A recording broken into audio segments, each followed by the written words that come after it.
Fjalimi i Rubios në Munich, qetësim për aleatët dhe thirrje për ndryshim.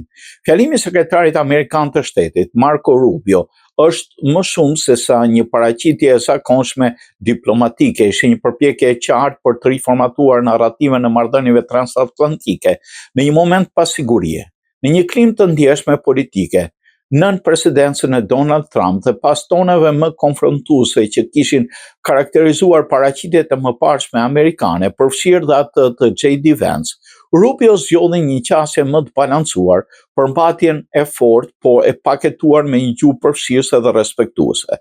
Thelbi i mesazhit të tij ishte i qartë. Perëndimi ka bërë gabime strategjike pas përfundimit të luftës së ftohtë. Sipas tij, besimi se historia kishte përfunduar dhe se demokracia liberale do të përhapej natyrshëm përmes globalizimit dhe institucioneve shumëpaqëse krijoi një iluzion të rrezikshëm. Ai argumentoi se ky optimizëm i tepruar çoi në deindustrializim, dobësinë të sovranitetit kombëtar dhe tensione sociale të nxitura nga emigracioni i pakontrolluar.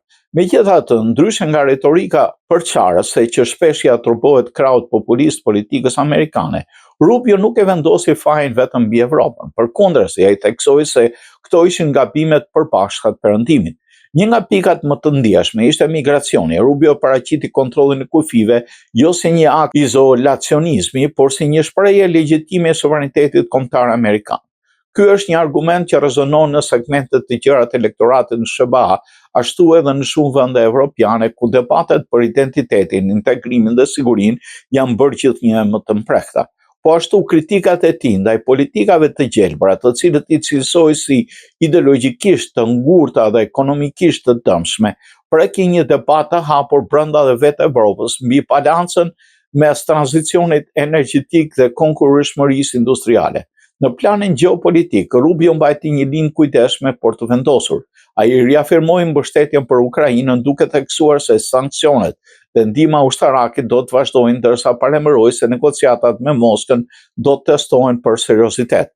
Ajo që bie në sy është se mesazhi i tij përputhet me temat kyçe të lëvizjes politike të Trump, sovranitet, industri kombëtare, kufi të fortë, por mënyra e paraqitjes ishte ndjeshëm më diplomatike. Ai nuk foli për prishje aleancash, por për rivitalizim të tyre.